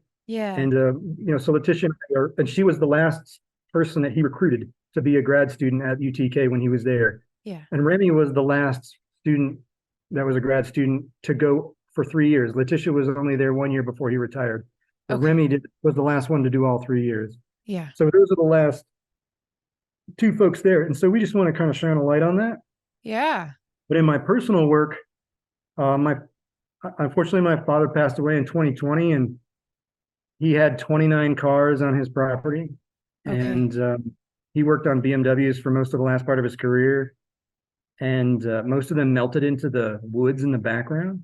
Mm. And when he passed away, I convinced my family and my sisters to support building a sculpture out of those cars. And Yeah. so we're trying to, I think it's going to be more like 5 sculptures out of the cars. It was going to be one big sculpture, but that got to be like 25 feet tall. And we just didn't have enough money to do this. We sold one car for a lot of money, and this is funding this project. Um, and hopefully they'll be finished. Originally, it was supposed to be 3 years. I think we're at like going to be 5 years in the end. Uh-huh. Um, but there's supposed to be Facebook stuff. I'm not Facebook, but Instagram stuff that I'm going to be working on hopefully this year. My my recent undergrad, who's now at LSU, Cecilia Mosley, who's new on the iron scene as well. Oh, yeah. Hopefully, maybe into MSA, but she's really pushing me to get better about my social media, and Mm-hmm. she's also the person who runs our Yokna Sculpture Trail Instagram. So um, hopefully that stuff will get on there. You'll be able to see that in the next couple of years. It's probably I kind of see it as maybe being a little bit epic. I don't know how awesome it's going to look, but it's going to be made out of like 8 different cars, and it's all going to be up in the air. And there might be LED lights. My sister's trying to make like a little, like maybe PBS style documentary about the whole thing. We've already got footage from a couple years ago. I've been documenting the whole process Yeah. about he was a mechanic that became sort of disability, got a disability, and he couldn't do cars anymore. So he became a musician for environmental causes in East Tennessee. And so he's kind of like this little weird folk tale. And he had 4 kids go through University of Tennessee. Yeah. So we have a lot of connection to the area there. And so we're hoping to I'm hoping to put a little back into East Tennessee. I've also talked to Jason Brown at the University of Tennessee to hopefully maybe place this sculpture or maybe one of the other ones in the community as well. Mm-hmm. But it's strangely enough, Dennis Peacock, when I left undergrad, said, or when I started undergrad, said I shouldn't make things out of car parts because they're too identifiable. People Mm. know what they are. They would look like brake drums and things like that. So I didn't for almost all of my career. Mm-hmm. And now I'm making the whole sculpture out of cars. So it's full circle for that too. That is full circle. But you But know what they say too is that you have to learn the rules before you can break them. Was that yeah, Picasso? Maybe it was you Dennis know, Peacock, not Picasso. He came to my grad show, and I told him I wanted to make benches again. He was like, "That's fine." I was like, "You told me not to make anything twice." And he was like, "I don't know what I was telling. I just said that at the time to make you do something else, you know." Yeah, that's what they do. Always, They push us, always, these yeah. teachers. Yeah. And we do that now because we're the teachers, right? Mm-hmm. So yeah, full circle, and look for some of those things. Um, I had it, and we already did all those, but I have other parts that are going to be made from that same car sculpture. But the epic things are hopefully maybe a book, which I never thought I would write. Thanks to Letitia for helping on that. I hope it comes to fruition. It will. And It will. this bigger project that's already taken 3 years. Every summer for the last 3 years, I've been there Yeah. for at Yeah. least a month.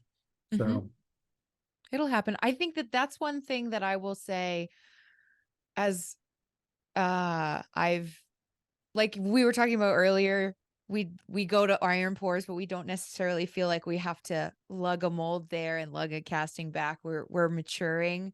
Another thing that I've learned as I've matured is just give things a longer timeline. Like in school, especially in grad school, everything seems like you got to make it now, you got to make it before the end of the semester. What's your 3-year plan? What's your thesis? And then I feel like when I got out of grad school, I still had that same like hyperventilation way of making art. And then I burnt out. And, Yeah. We all we're burn out. now we're talking like, I think it was like 2014, 2015, 2016.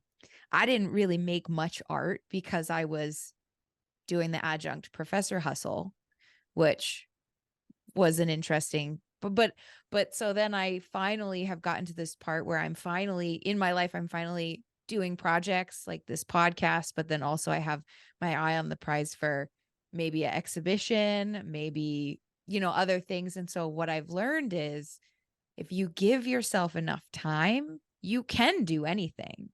Also, if you give yourself enough time, you might realize that you didn't really want to do that, but it's like stuff, it's okay for things to marinate. And so for something that you thought, we planned for 3 years for this car parts sculpture in honor of your father. And it's like, if it takes 5 years, that's fine. Like,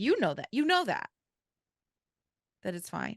Right. Well, it changed design, and the design that we redid ended up being a pinwheel, and the pinwheel has a lot of conceptual meaning to my sisters. I didn't Yeah. know that when I was in school, but apparently he drove them around in a convertible car with pinwheels going off in the back, and so they remember that. So the design now reflects their involvement in his life, as well as me working with him on cars Yeah. and my sculpture and things like that. So Tennessee Roundel is what the Instagram is right now. Tennessee_Roundel. Okay. Um, oh yeah, one more thing, Oh yeah, go ahead. one more big thing on the horizon is Letitia and I are working on a book, but we're going to try to capture Dennis Peacock in one of your podcasts, and I think that's a big deal. I would Yeah. love to hear what Dennis Peacock has to say about all of these things. Jimbo Leanne before this, where he came from and Yeah. who got started. It would be very educational for those of us who didn't know the whole story, because he retired right after a lot of us left, and Yeah. I don't think Noah and Allison know the whole story. I'm sure Jimbo and Leanne do, but it would be a great component for this. So I think that's also a big component coming up. I think so because Remy in his interview talks about how he just he asked I can't remember because it's been so long since I've interviewed Remy, but it was kind of like he just asked, I feel like he asked Dennis something about like, can I make a furnace or can I something? And Dennis was like, yeah. And so just Dennis knowing when to give people permission to do what they really wanted to do. I mean, that's a really big part of this whole thing, is knowing when somebody really needs to be able to focus on it. And so Remy And you needed have to. a very intricate experience with Dennis. I'm not sure if you've ever met him. Did you? I No, think I never met him. One you went time to at a Remy's. party at Jimbo and Leanne's, we tried to call him, but he didn't answer his phone. he but screened. He's a screener, but but it also may have but been you really late at night. I don't know. but you've heard all of this sort of background about this guy and you haven't met him, so you're going to meet him for the first time when you do this podcast, hopefully. Yeah. Yeah. And I'm excited about it. So Did we get them all? We even do the after thing yet, did we? well, but also we need your advice. What my advice? I think I Yeah. told about the advice with the furnace. You did. Did I? This is a different advice? Yeah. Or if you feel like the advice with the furnace is that's where you want to end it. But usually the advice is kind of like advice that you would give your peers or advice that you would give up and comers. Or another good way that I like to get advice from people is, what's some advice that someone gave to you that you took to heart and it influenced your life for the better? Well, I don't want them all to be educational based, like go to school or anything, but a lot of them were that, like Dennis telling me to go to grad school, or somebody told me along the way, um, just stay active, which is really pretty good, stay active in the field, whether it's, teaching or making art, find some way to fulfill the need. Um, I really liked, Greg Elliott telling me, ask for twice as much so you can get half. So Mm-hmm. if you want Mm-hmm. this much, ask for twice much, and then you get what you want. Or at least if you only get half, it's not very little. If you were going to ask for a raise, sometimes it won't work with that one, but ask for twice as much and see if you can get half. Um, but I think you said it maybe better. Maybe just like maybe we all just don't need to stress about it so much and kind of let it. Just make sure you're doing, even if if you're stressing out about it too much, allow for some flexibility. Mhm. I really love the comment that we all seem to embrace a little bit with our molds sometimes. Whether some people are very intricate focused, but happy accidents are sometimes some of the best things. Yeah. It doesn't mean that you should try to do it wrong, but because trying to do it wrong is really hard. My recent grad student found that out. I think he spent a lot of his thesis trying to replicate something he did in the beginning, and it's really hard to do it wrong. To like on purpose do it wrong, like to get an effect. But allow for that possibility, and don't get frustrated if it's not perfect because sometimes it was meant to be that way. Maybe it's more artistic in its flaws than you think Mm. as an artist. I guess it's like art talk a little bit, but Yeah. I mean, we do a little bit of art talk on this podcast. So so that's okay. Yeah. if you want to get like out there a little bit, I do like the idea of full circle. There's many renditions of that, like if you're in academics, if you're not liking what you're doing, or if 5 years, 3 to 5 years, something's going to change, whether you do it or rotation of things.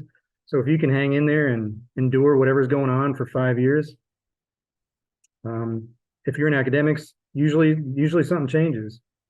Mm. And I guess I'll end it with something my dad said was that I didn't hear him say for a long time, but if you don't like something about what you're doing with your life, then change it. And it's not that big, but it was kind of frank when he said it to me. Yeah. I think I was not in a happy place, and he said, "Well, just change it. Yeah. You don't have to fret about it. Just do it." And Yeah. sometimes in life we get caught up in the stuff, and it's hard to do that. But Yeah, or it could take a while. Like if you don't like your job, change it. It's like, okay, but that might be a 6 month, lead time on and changing your job is just a specific example that popped into my head, but it's like anything, if you don't like it, change it. But also that might not happen like that. We like I was talking about earlier, just give it a lead time. It doesn't all have to happen when you're hyperventilating. It can happen over time. well, the last statement that he made is definitely situational. It doesn't work all. None of those things work for everything. Yeah. But they're just something to think about. And when he told it to me, it was, I was just probably giving him a list of there wasn't a lot of positive on this side, and there was a whole lot of negative, and that's a good sign that well, it's probably time to change it. Yeah. Yeah. And don't be afraid to change it. Mhm. That's good Um, advice. It's hard to take. Don't be afraid to change it because the it's devil hard to do. It's definitely hard to do. yeah, the devil sometimes is better than like I stayed in a really bad job with an abusive kind of crew around me for too long because I at least knew that devil. You know what I mean? But I've now got that a I'm really out good of mentor. it, it's like, oh, why didn't I leave sooner? It's funny how things like that in retrospective, you're like, I could have just left, but in the moment, it doesn't feel like it. It feels like, but I have to pay my rent and I have student loans due and I have a car payment. And it's like, you'll figure it out. You'll work it out. It might be uncomfortable. You might have to start working nights at Kinko's, but they'll take you. Is that what happened? No, Yeah. it's what's happened to somebody. Yeah. But But stay active in the field in some way, even if you have to work at Kinko's. But even if you're like making special time for yourself, I don't do a great job about making good studio time. I've been trying to work on it these past few summers. But some people do better. Like Friday is my day, or Saturday I do this time. Keep doing that because it'll keep soul good. I've gotten to the point where I put it on my calendar. I need to do it Sunday, more. like I'll say Sunday is my studio day and my goal is to spend at least 6 hours in there. But once I get in there, it ends up being an 8 to 10 hour day. But I have to make sure that, no, I'm not going to do my laundry. You do your laundry on set. I have to prioritize the studio by writing it in and make sure that I don't get asked to, or, oh, I'm having a yard sale. Can you come help me man the yard sale? Oh, I actually already have plans on Sunday. And you don't even have to tell them what it is. But it's like there's certain things that I've learned now. If I'm going to prioritize it, yeah, I got to just schedule it in. Yeah, Comes with schedule. having the full-time job, you just you gotta schedule in the time for yourself. Yeah, they want to, yeah. Scheduling in the time is for yourself is a hard task. So yeah, maybe the short version is Mhm. get in the studio, get in the studio, and stay in the studio. Keep getting in the studio. Yeah. Somehow, some way. Because stuff will happen. Even if you're not like, I'm gonna do this I'm gonna specific get project. Yeah. one of those cast iron pieces is coming off that pile this week. Yes. Yeah. Yeah. Or like get excited about a show. Like I have a deadline. And then also know that if you miss the deadline, this has turned into me giving advice. So sorry I'm taking over your advice I'm not session. sure that all of the people that say that missing a deadline is a good thing. I actually have to run a show and I definitely am flexible on the deadline, but that's because I'm really no, I don't always get the stuff in. It's like the night of. I'm terrible about it, but Yeah. Well, I mean, I feel like, well, so I just was telling you I had to pull out all this work for it was like a survey of the show was like a survey of my body of work throughout the years. And that was a deadline that I couldn't miss. But there were certain pieces that it was like, okay, I'll fix up that piece if there's time.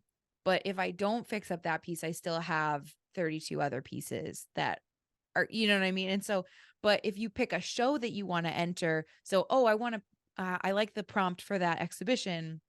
I'm going to make a piece for that show. If you miss the deadline, that's okay because you're still working on your art and eventually that piece should be done and then you'll show it at another show. It doesn't, you'll show it at a juried sculpture show or, not that show, but still try and make the deadline, but also don't kill yourself. That's because it's just like getting, like you said, getting into the studio and getting making is what's going to keep you active. But then also it's like all of us that went to school for art or even didn't go to school for art. It doesn't even really matter about that. It's like all of us that are artists that get some sort of fulfillment in our soul from making. It doesn't really almost matter if you were in a show or what. It's just what gets you making. well, some people say getting in, doing the shows is just as important at some point, and I agree with that. But I really just like making stuff, Yeah. and I do like having a show every once in a while, like the one at Sloss. Yeah. Where the chessboard was back out, and I could see all the people enjoying not only mine but a lot of other things, and I could enjoy theirs. That environment is still important too. Yeah. And so I do feel bad when if I miss those deadlines, Yeah. but I do forgive myself if I miss some other ones. Um, Yeah. but at the same time, I know the other side of the coin now, being on committees selection committees, and I'm like, they're like, oh man, I forgot the deadline, and I mean, I was like, just send it, man. They haven't met yet, whatever. Yeah. Just get it into me, and I'll make sure it gets to the right place. Yeah. But there does need to be like a little bit of a personal email that says like, oh man, I'm so sorry. I got Yeah. you. Yeah. Yeah. Yeah. Well, for this show, I, talked to the curator who invited me to be in the show at this, art center in Illinois. And I think I had like a year. And I said to him, I'm so excited about making a new body of work. And he said, no, I don't want you to make a new body of work. I'm going to pick all the things that I want from your website because he's dealt with so many artists that are like making things last minute. And as a curator at like kind of a really nice art center, he's like, I don't want to deal with you making things and killing yourself to get them in at the last minute. He's like, I already like your body of work. Let's just pick from that. And then in the end, that ended up being a godsend. And it was just as much as I could handle to revamp and kind of polish up and get spruce everything up to get it ready for install. So it's funny how things, it's just not what you think all the time. But are you ready to go to the after show? The after party, okay. After party. All right. Do you have something that you want to tease? I'm going to talk about my shirt. What? What are you talking about? It's okay. I'll tell you about it. And then What is the also, shirt? do you Mine just see? says Carhartt. I tried to pick something neutral. Can you see I it? was going to put my Bahamas shirt Can on. you see The it? skillet. All right, Las Vegas, New Okay. Mexico. I So was there. Yeah. we'll talk about that. And then also, I don't know. Is that a duck? yeah. Okay. So I'll tell you about that Okay. in the Wait, after is that your show. first? That's not your first tattoo, is it? No. Okay. We'll talk about it all. Wait, But is this the part where your mom doesn't get to see it? yeah. Okay. Got it. So, do you have anything that you want to tease about? We like your favorite place to pour iron, or a specific iron funny memory, or a funny story, or the worst thing that's ever happened to you. Sometimes people don't like talking about the worst things, but then other times people are like, let me tell you this really. I think I looked at these and I don't remember what I put for some of them, but let me read them really quick. Your favorite plate? Can I just go through Yeah. them? And see if it sparks anything, if it triggers you. I, for some reason, when I think of my favorite place to pour iron, I don't remember. I don't know if we poured iron as much. Wait, are you just answering these right now? I can. Okay, well, let's go over to the after show then. Okay, so this is when I say, because I have to change the Oh, I battery. thought you did go to the after show. No, not yet. Oh, okay. Okay, so then this is when because I have to change the battery on my camera too, and Okay. we'll take a little, but this is when I say, for the public audience, yes, cheers to Durant. Durant, thank you so much for letting me interview you and pick your brain about all of your early years and your learning years, and thank you for detailing it all for us. Can I thank you for some of it? Yeah. Thank you for giving me this opportunity not to be a quiet guy in the corner and tell my story because I think I kind of feel like I do that a lot.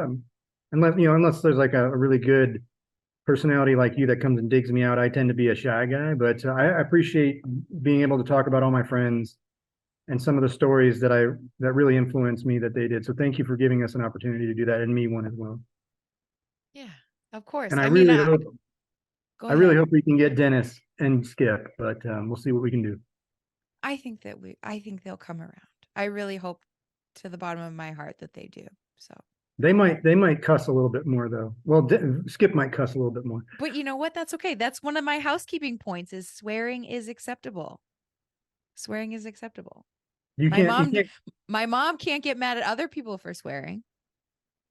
you can't cut out me thanking you as well. Not all of it, at least. I won't. I won't. Believe me, I won't. You do what you need to do.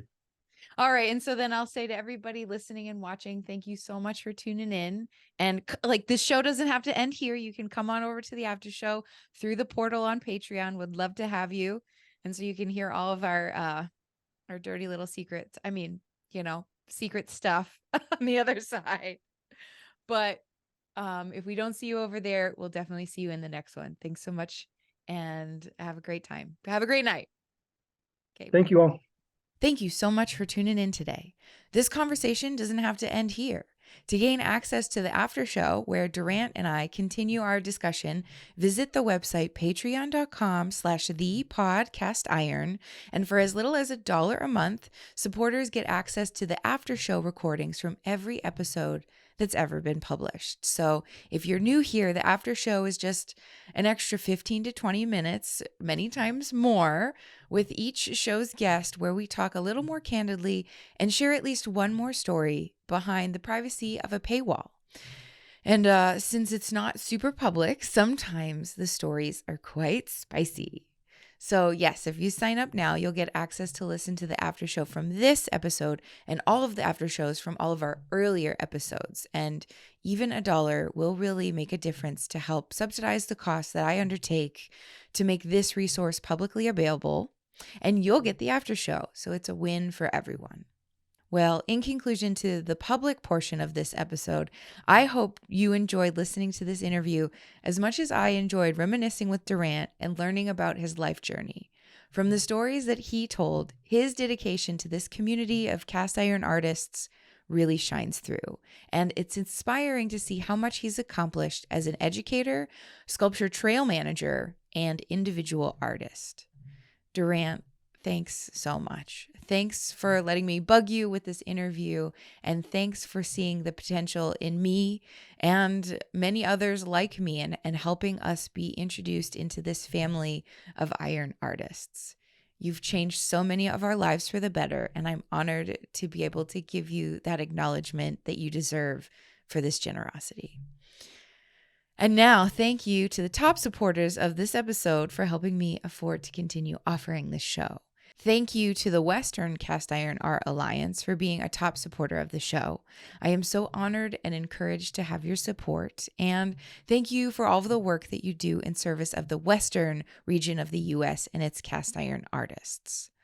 Thank you, Sloss Metal Arts, for being a top supporter and also for your year-round work as a National Center for Iron Casting and Metal Arts, and for offering our community visiting artist and resident artist opportunities, as well as hosting our national conference. Thank you to the Metal Museum for your support of this podcast and for offering our cast iron art community such amazing exhibition and learning opportunities, as well as foundry apprenticeships.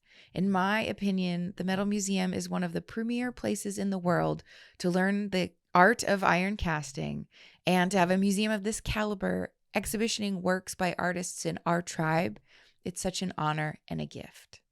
So yes, in closing, thank you to all of our individual supporters on Patreon. The funds that everybody there contributes are invaluable to help me to continue, like I said, to afford this. But if you don't have it in your budget to support the podcast Iron on Patreon, I understand. And instead, if you could please share this with someone you think would be interested in listening or watching, and I will appreciate that just as much. Anything and everything helps. And for that, I say thank you from the bottom of my heart. If you want to get in touch with me, you can email me at thepodcastiron@gmail.com. And lastly, I want to include a very small, shameless plug for myself. You may not know this, but I have a personal YouTube channel that is separate from the Podcast Iron account and titled after my Instagram moniker, Cast Iron Gypsy. This YouTube channel chronicles my artistic adventures, mostly in iron casting. And I just posted a video of my experience traveling to the 2024 Pour In Your Heart Out event that Alyssa Toninato of Feline Studios hosted this past February in Madison, Wisconsin. So if you're interested in seeing my experience at this iron pour, feel free to check out the video on the Cast Iron Gypsy YouTube channel. And if you attended the event, you might actually be in some of the footage. And also coming up soon, I will be posting a video about my experience at this past summer's 2023 Fire at Night event at Sculpture Trails in Salisbury, Indiana. So be on the lookout for that real soon if you're interested. But that's all for now. Thanks again for listening and watching. I'm sending you all my love always, and I can't wait to share the next episode with you. So I'll talk to you soon, and have a great day.